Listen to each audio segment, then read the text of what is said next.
რა ასაკიდან უნდა დაიწყონ ბავშვებმა ინგლისურის სწავლა? სხვადასხვა ასაკებად დავყოთ. შენი აზრით რომელია საუკეთესო ასაკი? აღარ მე რო გითხარი მანამდე ის. აუ, მაგას ვამბობდი. აი, მანამდე რაც გეგონა ის თქვი.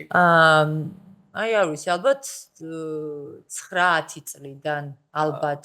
საერთოდ 0-დან 6 წლამდე ეძახიან ოქროს ფანჯარას, როდესაც ყველაზე მარტივად შეუძლიათ ბავშვებს ენის სწავლა. აქ არ არის მხოლოდ საუბარი უცხო ენაზე, ზოგადად ენის სწავლა, თან ეს ხდება გაუაზრებლად, როგორც საკუთარ მშობლიურ ენას სწავლობენ, mimicking-ით, ესმით და შემდეგ იმას იმეორებენ, ანალოგიურად სწავლობენ უცხო ენასაც და ეს ბილინგური ბავშვები, ანუ ორენოვანი სიტყვაზე, ან თუნდაც უფრო მეტენოვანი, აი ამ ასაკში შეიძლება იყოს. აი ხო ძალიან ხშირად გაგიგია, იგივე შენი მეგობრებისგან, ვისაც პატარა ბავშვები ყავთ, რომ ჩემო შვილმა მულტფილმებით, ან YouTube-ით, ან რაღაცა თამაშებიდან ისწავლა და ფანტასტიკურად საუბრობენ მართლა და აქცენტიც აქვთ მაქსიმალურად ბუნებრივი, აი native speaker-თან მაქსიმალურად მიახლოებული, იმიტომ რომ ეს არ ხდება სწავლის, აი რასაც ისეთ სწავლას ვეძახით ხო აკადემიურ სწავლას, როგორც გითხარი, გაუაზრებელი არის უბრალოდ იმის გამეორებით, რაც ესმის და ეს არის ოქროს ფანჯარა. 7-დან 12 წლამდე უკვე ასევე შედარებით მარტივი არის. აქაც ნაკლებად არის ისეთი აკადემიური სწავლების ტიპი. ძირითადად აი ისეთი თამაშებით, როლური თამაშებით, რაღაც სხვადასხვა ტიპის აქტივობებით, რაც ბავშვებისთვის არის ონლაინ თამაშებით. ონლაინ თამაშები იქნება თუ სხვადასხვა ამ ასაკის ბავშვებისთვის, აი ის პროგრამა, რასაც ჩვენ ვიყენებთ დაუშვათ ამ ასაკის ბავშვებისთვის, ზუსტად ამას ითვალისწინებს, არ არის ესეთი აფიოთ აკადემიური ხო, მხოლოდ რაღაც სახელმძღვანელო და workbook-ი, იმიტომ რომ ამით ბავშვებს ვერ დააინტერესებდა საკმაოდ ღლის.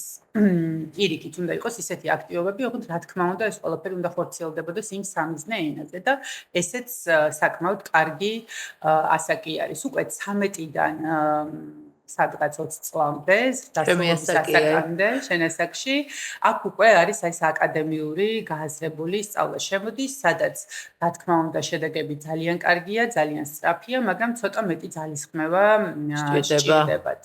ზრდასრულ ასაკში უკვე აი 20 წლიდან ზევით ნებისმიერ ასაკში არის შესაძლებელი ენის სწავლა, ესე ვთქვათ, 70 პლუს სტუდენტებიც ყავს ჩვენ ბრიტანულ ცენტრში, უბრალოდ რა თქმა უნდა ცოტა უფრო რთული არის ამ ასაკში, ну თუ ისეთი მეთოდით არ სწავლობთ, თითქოს ჩვენ ვასწავლით ხო ქალანის მეთოდით, რომელიც ზუსტად ამაზე არის, პირდაპირ მეთოდია და არ ვიცი თუ დაინტერესებთ, შეუძლიათ სხვა ეპიზოდი ნახონ ჩვენი, სადაც ამ პირდაპირ მეთოდზე ვსაუბრობთ, დაახლოებით ისევე ისწავლება, როგორც მშობლიური ენა, ანუ ზედმეტი ძალისხმევის გარეშე საკმაოდ მარტივად.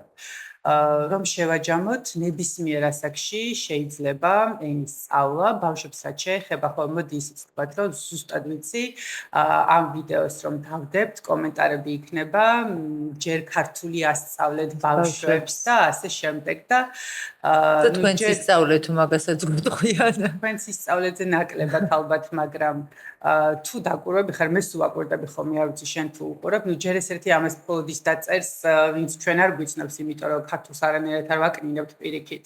უბრალოდ ამ კომენტარებს რო ვუყურებ ხოლმე, ხა არავის არ მინდა რომ შეინიგი გაუკეთო, მაგრამ ან თვითონ აქვს 2-3 წინადადებაში 5 შეცდომა ქართულში და მე გადახვალ მის პროფილზე და Facebook-ი აქვს რუსულად, ან რაღაც ასეთი დაახლოებით.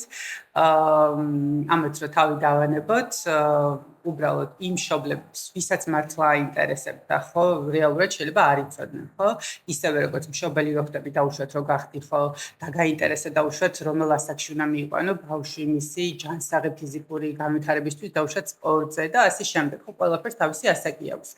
5-6 წელი ალბათ იქნება საუკეთესო ასაკი, აი ეს 12 წლამდე შუალედი, ყველას გვინდა რომ ჩვენ ბავშვებს რაღაც კარგი განათლება მივცეთ და თან ამასთანავე გავუმარტივოთ, ხო?